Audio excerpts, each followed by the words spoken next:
నమస్తే, నేను మీ Satish. YS Avinash Reddy bail రద్దు కాబోతా ఉందా? అరెస్టుల భయం వైఎస్ఆర్ కాంగ్రెస్ పార్టీ నేతల్ని వెంటాడుతా ఉందా అంటే తాజాగా వైఎస్ వివేకానంద రెడ్డి కేసులో చోటు చేసుకున్నటువంటి పరిణామం, మరి ఆ పరిణామం పైన వైఎస్ఆర్ కాంగ్రెస్ పార్టీ నేతలు, ముఖ్యంగా కడప జిల్లా నేతలు, మరి వాళ్ళు స్పందిస్తున్నటువంటి వైనాన్ని చూస్తే మాత్రం ఎస్, వైఎస్ అవినాష్ రెడ్డి బెయిల్ రద్దయ్యేటువంటి అవకాశాలు చాలా ఎక్కువ ఉన్నాయి.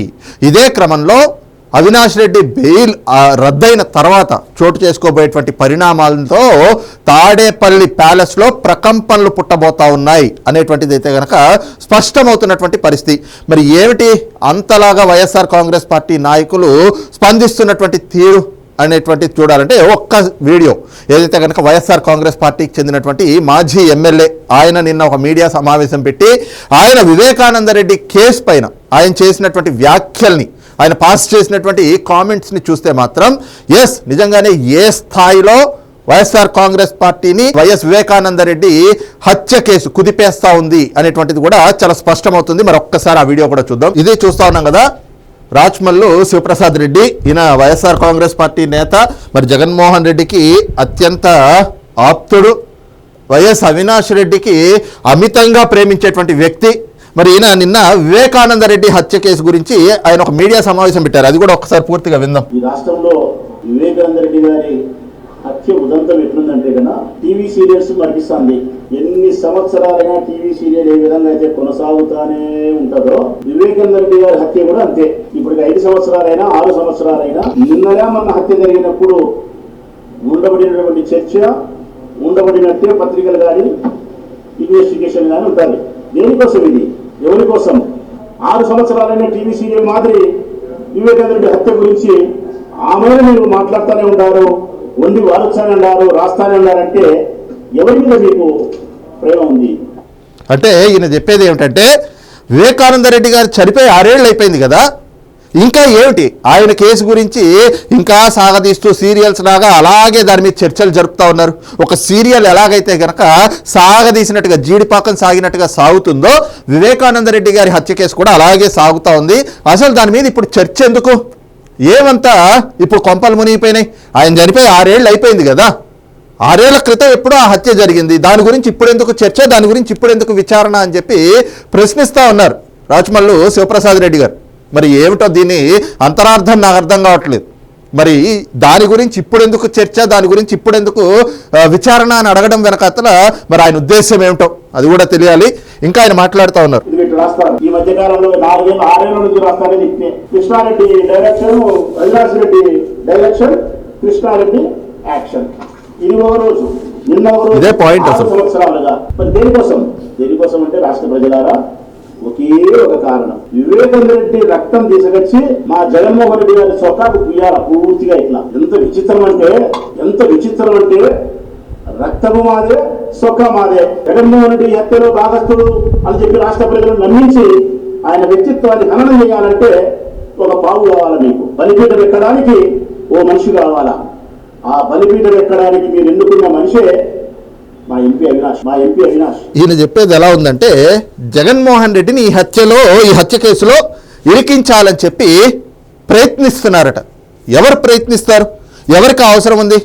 అందుకని చెప్పి అవినాష్ రెడ్డిని ఆ బలిపీఠం ఎక్కించి ఆయన ఒక పావులాగా వాడుకొని అవినాష్ రెడ్డి ద్వారా జగన్మోహన్ రెడ్డికి వైఎస్ వివేకానంద రెడ్డి హత్య కేసులో ఉన్నటువంటి రక్తపు మరకలు తీసుకెళ్లి జగన్మోహన్ రెడ్డి చొక్కాకి పుయ్యాలి అనేటువంటి కుట్ర జరుగుతోందట. ఏం జరిగిందో గత 5 ఏళ్లు జగన్మోహన్ రెడ్డి అధికారంలో ఉన్నప్పుడు మరి వైఎస్ వివేకానంద రెడ్డి గారి హత్య కేసు ఆ విచారణ కావచ్చు, ఆ విచారణ వ్యవహారంలో ఏం జరిగిందో అందరికీ తెలుసు. ఇందులో అసలు రాచమల్లి శివప్రసాద్ రెడ్డి ఆయన ఒక మాట చెప్పాడు. ఏమిటి అంటే ఏదో పత్రికలో వచ్చినటువంటి వార్త, అవినాష్ రెడ్డి డైరెక్షన్ అలాగే కృష్ణారెడ్డి యాక్షన్ అని చెప్పేసి. అదేమిటి అంటే ఈ కేసుకు సంబంధించి కీలక పరిణామం అని చెప్పాను కదా, ఆ అంశంలోకి వెళ్దాం. అయితే ఇంకా ఈయన ఏం మాట్లాడుతున్నాడు విందాం. మా ఎంపీ అవినాష్ కారణం ఆయన స్వయానా జగన్మోహన్ రెడ్డి గారికి తమ్ముడు కావడం చేత తమ్ముని హత్యలో భాగస్థుని చేస్తే జగన్మోహన్ రెడ్డికి ఆ రక్తపు మరకలు అందించడం చాలా సులభంగా ఉంటుంది, ప్రజలు చాలా సులభంగా నమ్మించవచ్చు అని చెప్పి అవినాష్ తెర మీదకి తీసుకొచ్చినారు. మీరు చేసిన నినాదం 5 సంవత్సరాల కిందట గుండె పోటు కాదు గొడ్డలి పోటు, ఈ నినాదంతో అవినాష్ రెడ్డి కుటుంబాన్ని వ్యక్తిత్వ హననం చేసే ప్రయత్నం చేసి మానసికంగా క్షోభ గురి చేసినారు. ఒక రకంగా చెప్పాలంటే న్యాయస్థానంలో జడ్జి గారు తీర్పునిచ్చి 10-12 సంవత్సరాల శిక్ష ఎవరికైనా చెబితే ఆ శిక్ష అనుభవించిన దానికంటే ఎక్కువ శిక్ష అనుభవించినాడు అవినాష్. నరకం అనుభవించినాడు మీరు చేసిన పనికి. అతనికి ఏ కర్మ ఏ పాపమో తెలియదు. అతను హత్యలు చేసే మనిషి కాదు, హత్యలు ప్రోత్సహించే మనిషి కాదు. శాంతి కాముకుడని అవినాష్ రెడ్డి హత్యలు చేసే వ్యక్తి కాదు, హత్యల్ని ప్రోత్సహించే వ్యక్తి కాదు, శాంతి కామకుడు అని చెప్పేసని బిరుదునిస్తా ఉన్నారు. ఎవరు? రాచమల్లు శివప్రసాద్ రెడ్డి గారు. అవినాష్ రెడ్డి ఆయన కుటుంబం నరకాన్ని చూసిందట. అవినాష్ రెడ్డి వ్యక్తిత్వ హననానికి పాల్పడ్డారట. ఎవరు పాల్పడ్డారు అనేటువంటిది కూడా చెప్తే బాగుండేది. పత్రికల పేరుతోటి మీడియా మీద ఆ బురదనైతే చల్లుతూ ఉన్నారు. కానీ వైఎస్ వివేకానంద రెడ్డి గారు చనిపోయినప్పుడు లేదా ఆయన హత్య గావింపబడ్డప్పుడు దానికంటే ముందు మరి సిబిఐ చేసినటువంటి విచారణలో గూగుల్ టేక్అవుట్లో ఆ ఫోన్ కాల్స్ కావచ్చు, వాటి సిగ్నల్స్ అన్నీ కూడా అవినాష్ రెడ్డి ఇంటి దగ్గర ఎందుకున్నాయి? అవినాష్ రెడ్డి మరి ఆయన కూతురు వివేకానంద రెడ్డి గారి కుమార్తె సునీతారెడ్డి గారు అక్కడికి రాకముందే శవాన్ని ఏ రకంగా దుప్పట్లతో చుట్టిచ్చేసి బాక్స్లో పెట్టించి ఇంకా దాన్ని దహనం చేయించడానికి తీసుకెళ్లిపోదాం అని చెప్పేసి ప్లాన్ చేశారు. మరి ఇవన్నీ కూడా ఎందుకు మాట్లాడరు? అసలు వైఎస్ వివేకానంద రెడ్డి గారు ఆయన చనిపోయినప్పుడు సునీతారెడ్డి గారు కనుక పోస్ట్ మార్టంకి ఆవిడ కోరకపోయి ఉండుంటే, అసలు ఆవిడ ఆ గొడ్డలి పోట్లని చూడకపోయి ఉండుంటే అసలు ఈ కేసు అనేటువంటిది ఉండేదా? మరి ఆవిడ చూడబట్టే కదా. అది చూడకుండా దాన్ని కప్పి పెట్టాలి అని చెప్పి ప్రయత్నాలు చేసింది ఎవరు? ఇందులో పోనీ ఎక్కడైనా అవినాష్ రెడ్డి పేరు కావచ్చు, లేదా ఆయన తండ్రి భాస్కర్ రెడ్డి పేరు కావచ్చు, లేదంటే కనుక మిగతా నిందితులు సునీల్ యాదవ్ కావచ్చు, ఇలాంటి వాళ్ళందరి పేర్లు కూడా తెరపైకి తెచ్చింది ఎవరు? రాష్ట్ర ప్రభుత్వం, ఆనాడు ఉన్నటువంటి తెలుగుదేశం ప్రభుత్వం తెచ్చిందా? లేదంటే ఇప్పుడు వచ్చిన తర్వాత కూటమి ప్రభుత్వం అధికారంలోకి వచ్చాక ఇప్పుడు కొత్తగా వచ్చిందా? వైఎస్ జగన్మోహన్ రెడ్డి అధికారంలో ఉన్నప్పుడు సిబిఐ విచారణ చేసినప్పుడే కదా వీళ్ళందరి పేర్లు కూడా బయటకు వచ్చినాయి. మరి ఈ రోజున ఆ అంశాలన్నీ పక్కన పెట్టి వివేకానంద రెడ్డి గారి హత్య కేసులో ఆ రక్తపు మరకలు జగన్మోహన్ రెడ్డి గారి చొక్కాకి పూయడానికి అవినాష్ రెడ్డిని పావులా వాడుతూ ఉన్నారు, బలిపీఠం ఎక్కిస్తా ఉన్నారు. అవినాష్ రెడ్డి శాంతి కామకుడు అని చెప్పి బిరుదులు ఇస్తా ఉన్నారు. ఇదంతా కూడా దేనికి అంటే తాజాగా వైఎస్ వివేకానంద రెడ్డి గారి హత్య కేసులో ఒక కీలక పరిణామం చోటు చేసుకుంది. ఆ పరిణామంతో బెయిల్ రద్దయ్యేటువంటి అవకాశం, వైఎస్ అవినాష్ రెడ్డి ఏదైతే ముందస్తు బెయిల్ పైన ఉన్నాడో ఆ బెయిల్ రద్దయ్యేటువంటి అవకాశం చాలా స్పష్టంగా కనిపిస్తా ఉంది.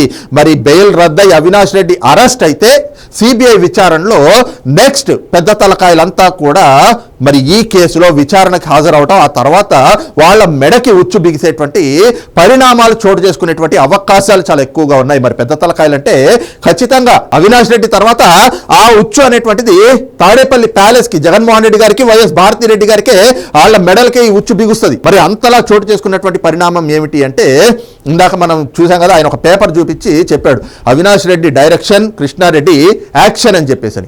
మరి ఏమిటి కృష్ణారెడ్డి యాక్షన్? అవినాష్ రెడ్డి అంతలా డైరెక్ట్ చేసింది ఏమిటి అంటే జగన్మోహన్ రెడ్డి అధికారంలో ఉన్నప్పుడు మరి ఏదైతే గనక వివేకానంద రెడ్డి గారి పిఏ ఎంవి కృష్ణారెడ్డి ఆయన పోలీసులకి ఒక ఫిర్యాదు చేశాడు.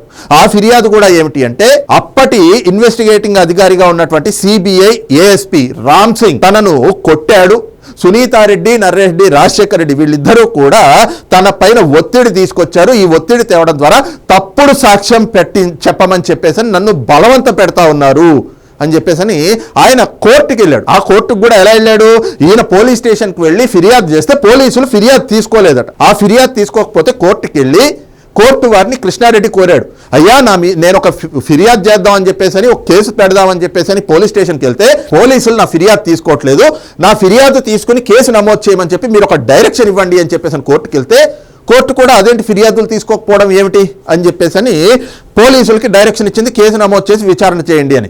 అప్పుడు కేసు నమోదు చేశారు. ఆ కేసు నమోదు చేయడం పైన ఇప్పుడు కూటమి ప్రభుత్వం వచ్చిన తర్వాత దానిపైన కూడా దర్యాప్తు చేశారు. అయితే ఆ కేసు నమోదు చేయడం కూడా దేనికి అంటే కొంత బెదిరింపులకు పాల్పడడం, ఆ బెదిరింపులకు పాల్పడడం ద్వారా ఈ కేసును కొంత తప్పుదారి పట్టించాలి అనేటువంటి కుట్రతోటి అవినాష్ రెడ్డి డైరెక్షన్లోనే కృష్ణారెడ్డి ఈ రకమైనటువంటి యాక్షన్కి పూనుకున్నాడు, పాల్పడ్డాడు అని చెప్పి సునీతారెడ్డి గారు మొదటి నుంచి కూడా ఆవిడ అదే చెప్తా ఉన్నారు.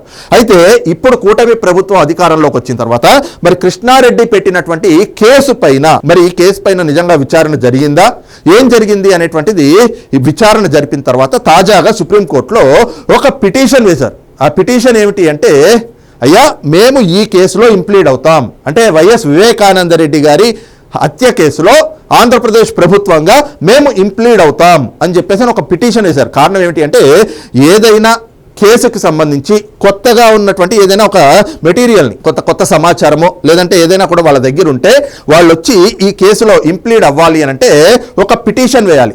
మరి ఆ విధంగానే ఆంధ్రప్రదేశ్ ప్రభుత్వం తాజాగా సుప్రీంకోర్టులో ఒక పిటిషన్ వేసింది. అది కూడా దాదాపు 50 పేజీలు 52 పేజీల పిటిషన్ ఉంది. ఆ పిటిషన్లో కూడా కొన్ని కీలకమైనటువంటి అంశాలు చెప్పుకొచ్చారు.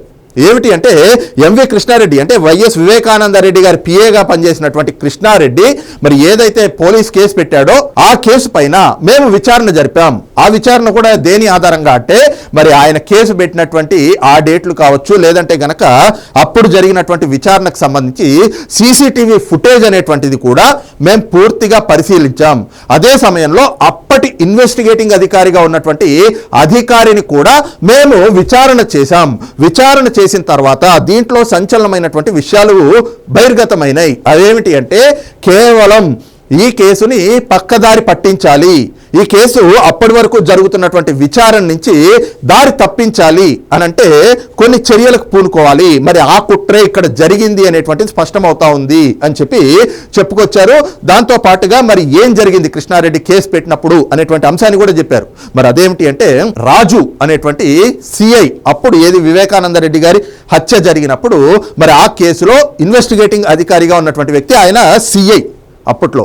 అయితే అప్పుడు ఆ సమయంలో అక్కడ పనిచేస్తున్నటువంటి ఏఎస్ఐ, అలాగే ఇటీవల రిటైర్ అయినటువంటి అడిషనల్ ఎస్పీ ఏఎస్ఐ రామకృష్ణారెడ్డి, అలాగే అడిషనల్ ఎస్పీగా పనిచేసి రిటైర్ అయినటువంటి రాజశేఖర్ రెడ్డి, వీళ్ళిద్దరూ కూడా ఈ కేసుని మొత్తం కూడా మ్యానిపులేట్ చేశారు. అంటే రామ్ సింగ్ తనని కొట్టినట్లుగా రామకృష్ణారెడ్డి పెట్టినటువంటి ఫిర్యాదు కావచ్చు, దానిపైన జరిపినటువంటి విచారణ ఇదంతా కూడా మ్యానిపులేటెడ్, ఇది ఎక్కడా కూడా వాస్తవం కాదు. ఆ విచారణ అంతా కూడా ఎక్కడ జరిగింది, ఆ ఏఎస్ఐగా పనిచేసినటువంటి రాజు అనేటువంటి వ్యక్తి ఇంట్లో జరిగింది. ఇదంతా కూడా ఎవరి నేతృత్వంలో, ఎవరి నాయకత్వంలో జరిగింది అంటే, అప్పుడు అడిషనల్ ఎస్పీగా పనిచేసినటువంటి రాజశేఖర్ రెడ్డి నేతృత్వంలో, ఆయన నాయకత్వంలోనే పూర్తిగా ఈ విచారణ అంటే ఎంవి కృష్ణారెడ్డి చేత ఈ రకంగా ఫిర్యాదు పెట్టించి, ఈ ఫిర్యాదు పైన మేము విచారణ జరిపాం. ఎస్, ఏదైతే కనుక కృష్ణారెడ్డి పెట్టినటువంటి ఫిర్యాదు వాస్తవమే, ఈ రకంగా ఆయన పైన ఒత్తిడి తెచ్చారు, ఆయన్ని బెదిరింపులకు పాల్పడ్డారు అని చెప్పి ఒక విచారణ జరిపి దాన్ని ఒక నివేదిక రూపంలో కోర్టుకి సమర్పించారు. ఆ నివేదిక పైన కూడా మరి ఇన్వెస్టిగేటింగ్ అధికారిగా ఉన్నటువంటి రాజు చేత సంతకం పెట్టించారు. ఆ సంతకం తాను పెట్టను అని అంటే కూడా బలవంతంగా అడిషనల్ ఎస్పీ స్థాయిలో ఉన్నటువంటి అధికారి, పై అధికారి కదా, ఆయన మరి ఒత్తిడి తీసుకొస్తే పెట్టక తప్పని పరిస్థితుల్లో తాను సంతకం చేశాను. కానీ వాస్తవంగా విచారణ అనేటువంటిది ఎక్కడా జరగలేదు. ఆ విచారణ అంతా కూడా ఏఎస్ఐ రామకృష్ణారెడ్డి ఇంట్లోనే జరిగింది. ఇదంతా కూడా అడిషనల్ ఎస్పీ రాజశేఖర్ రెడ్డి నేతృత్వంలో జరిగినటువంటి ఈ తతంగం అని చెప్పేసి ఆ రాజు అనేటువంటి అధికారి ఆయన కూడా తన విచారణలో, తన వాంగ్మూలంలో, తాను ఇచ్చినటువంటి స్టేట్మెంట్లో చెప్పినట్లుగా ఈ పిటిషన్లో, ఏదైతే కనుక సుప్రీంకోర్టులో ఆంధ్రప్రదేశ్ ప్రభుత్వం వేసినటువంటి ఈ పిటిషన్లో పేర్కొన్నారు. మరి దీన్ని బట్టి చూస్తే ఏమిటి అంటే, ఆ ఫిర్యాదు పైన ఆయన ఇచ్చినటువంటి నివేదిక తర్వాత మరి ఆ రోజున మరి ఇన్వెస్టిగేటింగ్ అధికారిగా సిబిఐ నుంచి వచ్చినటువంటి ఏఎస్పీ రామ్ సింగ్ని ఈ కేసులో తప్పించారు, ఆయన్ని తొలగించారు. ఆయన తొలగించిన తర్వాత ఈ కేసు పూర్తిగా నీరుగారిపోయింది. అప్పటి వరకు కూడా విచారణ వేగంగా సాగుతూ ఉంది. మరి ఒకానొక దశలో అవినాష్ రెడ్డి అరెస్ట్ కూడా అవుతాడు అని చెప్పి అంతా భావించారు. కానీ జగన్మోహన్ రెడ్డి అధికారంలో ఉన్నప్పుడు ఏ రకంగా వాటన్నిటికీ అడ్డంకులు సృష్టించుకుంటూ వచ్చాడో మనం చూసాం. ఆ విచారణ అధికారి రామ్ సింగ్ గారిని తప్పించకుండా ఉండుంటే అవినాష్ రెడ్డి అరెస్ట్ అయ్యేవాడు. అప్పుడే అవినాష్ రెడ్డి అరెస్ట్ అయితే మరి ఉదయాన్నే మనం తర్వాత అజయ్ కల్లం రెడ్డి ఆయన ఇచ్చినటువంటి వాంగ్మూలం సంబంధించి కూడా కొంత మనం చూసాం. ఉదయాన్నే 4 2019 ఎన్నికలకు ముందు వివేకానంద రెడ్డి గారు చనిపోయినప్పుడు ఉదయం 4 గంటలకే, అసలు బయట ప్రపంచానికి 6 తర్వాత తెలిస్తే జగన్మోహన్ రెడ్డి గారికి 4 గంటలకే ఫోన్ వచ్చి తెలిసింది. ఆయన అక్కడ వచ్చి మరి అక్కడ ఉమ్మారెడ్డి వెంకటేశ్వర్లు గారు, అలాగే అజయ్ కల్లం రెడ్డి, ఇంకొందరు ఉంటే జగన్మోహన్ రెడ్డి పైకి వెళ్ళి ఫోన్ మాట్లాడొచ్చి చిన్నాన్న ఈజ్ నో మోర్ అని చెప్పారు అని చెప్పి ఈ వ్యవహారం అంతా కూడా మనం చూసాం. మరి ఈ క్రమంలో రామ్ సింగ్ గారిని గనక ఆ రోజున ఈ కేసు వ్యవహారంలో తప్పించకపోయి ఉండుంటే, అంటే కృష్ణారెడ్డి పెట్టినటువంటి కేసు ఆ నివేదిక ఆధారంగా రామ్ సింగ్ను తప్పించకపోతే ఖచ్చితంగా అవినాష్ రెడ్డి అరెస్ట్ అయ్యి మరి ఆ ఉచ్చు జగన్మోహన్ రెడ్డి దాకా కూడా అప్పుడే వెళ్ళేది. కానీ ఇదంతా జరగకూడదు అని చెప్పి జగన్మోహన్ రెడ్డి మరి అవినాష్ రెడ్డి వీళ్ళంతా కూడా ప్లాన్ చేసి మరి అవినాష్ రెడ్డి డైరెక్షన్లోనే కృష్ణారెడ్డి ఈ కేసు పెట్టి ఇంత తతంగం నడిపినట్లుగా మా విచారణలో తేలింది. కాబట్టి ఈ కేసులో మేము ఇంప్లీడ్ అవ్వాలనుకుంటున్నామని చెప్పేసి సుప్రీంకోర్టులో ఒక పిటిషన్ దాఖలు చేసింది. మరి ఈ వ్యవహారం బయటకు వచ్చిన తర్వాత ఇప్పుడు మరి ఈ కేసులో ఆంధ్రప్రదేశ్ ప్రభుత్వం కూడా ఇంప్లీడ్ అయ్యింది. అంటే అదేదో వాళ్ళ సొంత ఇంట్రెస్ట్ కాదు. సునీతారెడ్డి గారు రాష్ట్ర హోంమంత్రిని కలిశారు, ముఖ్యమంత్రి గారిని కలిశారు, కేంద్రంలో ఉన్నటువంటి పెద్దల్ని కలిశారు. నా తండ్రి చావుకి కారకులు ఎవరు కుట్రదారులు, ఎవరు పాత్రదారులు అనేటువంటి తేల్చండి అని చెప్పేసి ఆవిడ గడిచిన 6 ఏళ్లుగా కూడా ఒంటరి పోరాటం చేస్తూ ఉన్నారు. మరి జగన్మోహన్ రెడ్డి గారు ఆయన అన్నే కదా, ఆయన 5 ఏళ్ల పాటు ముఖ్యమంత్రిగా ఉన్నప్పుడు ఈ కేసులో ఎక్కడైనా సునీతారెడ్డి గారికి సాయం చేసినటువంటి వైనం ఉందా? ఎక్కడా లేదు. అవన్నీ కాక ఎన్నో అడ్డంకులు సృష్టించారు, ఎన్నో రకాలుగా ఇబ్బందులు పెట్టారు. మరి ఈ రోజున రాచమల్లి శివప్రసాద్ రెడ్డి చెప్తా ఉన్నాడు, న్యాయస్థానం వేసే 10 ఏళ్ళు 12 ఏళ్ల శిక్ష కంటే కూడా అవినాష్ రెడ్డి ఆయన కుటుంబం ఎంతో ఆవేదన చెందిందట. వాళ్ళ వ్యక్తిత్వ హననాలైనాయంట, వాళ్ళు ఎంతగానో మానసికంగా చచ్చిపోయారట, వాళ్ళని చంపేస్తా ఉన్నారట ఈ కేసు పేరు చెప్పి. మరి ఇవన్నీ చెప్తా ఉన్న వాళ్ళు శ్రీనివాస్, కోడికత్తి శ్రీను, మరి ఆయన విషయంలో వైఎస్ఆర్ కాంగ్రెస్ పార్టీ నాయకులు ఎందుకు మాట్లాడలేదు? వ్యక్తిత్వ హననాలకి ఎవరు పాల్పడ్డారు? సాక్షి పత్రికలో, సాక్షి ఛానల్లో వివేకానంద రెడ్డి గారికి 2వ భార్య ఉంది, 2వ కొడుకున్నాడు అని చెప్పి ఆ వీడియోలు ప్లే చేసి వివేకానంద రెడ్డి గారు చనిపోయిన తర్వాత కూడా ఆయన వ్యక్తిత్వ హననానికి పాల్పడింది ఎవరు? సొంత చెల్లెలే కదా, చిన్నాన్న కూతురే కదా. సునీతారెడ్డి గారే భర్త, సునీతారెడ్డి ఆస్తుల కోసం వివేకానంద రెడ్డి గారిని హత్య చేశారు అని చెప్పేసి ఆవిడ వ్యక్తిత్వ హననానికి పాల్పడలేదా? ఎన్ని రకాలుగా social media, main stream media, ఆఖరికి వైఎస్ఆర్ కాంగ్రెస్ పార్టీ నాయకులు అందరూ వచ్చి ఏ రకంగా వాళ్ళని అవమానించారు, వ్యక్తిత్వ హననానికి పాల్పడ్డారు. ఈ రోజున అవినాష్ రెడ్డి శాంతి కామకుడు అని చెప్పేసి రాచమల్లు శివప్రసాద్ రెడ్డి ఆయన తాకీదునిస్తూ ఉంటే, ఆయన బిరుదులు ఇస్తూ ఉంటే చాలా హాస్యాస్పదంగా ఉంది. ఇదంతా కూడా దేనికి అంటే, ఇప్పుడు ఈ వివేకానంద రెడ్డి కేసులో ఆంధ్రప్రదేశ్ ప్రభుత్వం కూడా సుప్రీంకోర్టులో పిటిషన్ వేసి వాళ్ళు ఇంప్లీడ్ అవుతామని కోరడం. మరి దీనిపైన రాబోయేటువంటి రోజుల్లో ఖచ్చితంగా ఇంకొక 15-20 రోజుల్లో, అంటే అతి దగ్గరలోనే అవినాష్ రెడ్డి బెయిల్ కూడా రద్దయ్యేటువంటి అవకాశం ఉంది. ఎందుకంటే సునీతారెడ్డి గారు ఇప్పటికే పిటిషన్లు వేస్తూ ఉన్నారు, అవినాష్ రెడ్డి బెయిల్ రద్దు చేయండి అని చెప్పి. ఆవిడ ఎప్పుడో పిటిషన్ వేశారు, దానిపైన ఆవిడ పోరాటం చేస్తూనే ఉన్నారు. మరి ఈ అంశం, మరి ఇప్పుడు ఏదైతే ఈ కృష్ణారెడ్డి ఫిర్యాదు ఇదంతా కూడా ఒక బోగస్, ఇదంతా ఒక బోటకం అంటూ ఆంధ్రప్రదేశ్ ప్రభుత్వం ఇచ్చినటువంటి ఆ పిటిషన్, ఆ నివేదిక, వీటి ఆధారంగా ఒకవేళ అవినాష్ రెడ్డి బెయిల్ గనక రద్దయితే మరి ఇవన్నీ కూడా సునీతారెడ్డి తరఫున న్యాయవాదులు ఈ పిటిషన్ని కూడా రేపు చూపించి ఇది గనక రద్దయితే ఖచ్చితంగా అవినాష్ రెడ్డి అరెస్ట్ అవ్వటం, మరి అటు నుంచి ఈ ఉచ్చు అనేటువంటిది తాడేపల్లి ప్యాలెస్ పెద్దల్ని మెడకి కూడా చుట్టుకోవడం, బిగియటం చాలా స్పష్టంగా కనిపిస్తూ ఉంది. ఈ పరిణామాలు చోటు చేసుకుంటాయనేటువంటి భయం మాత్రం వైఎస్ఆర్ కాంగ్రెస్ పార్టీ నేతల్ని వెంటాడుతూ ఉంది అనేటువంటిది రాచమల్లు శివప్రసాద్ రెడ్డి వ్యాఖ్యలు చూస్తే అర్థమవుతుందన్నటువంటి భావన కూడా రాజకీయ పరిశీలకుల నుంచి వ్యక్తమవుతా ఉంది. మరి ఈ అంశం పైన మీ అభిప్రాయం ఏమిటనేటువంటిది కూడా కింద కామెంట్ సెక్షన్లో మెన్షన్ చేయండి. Thank you.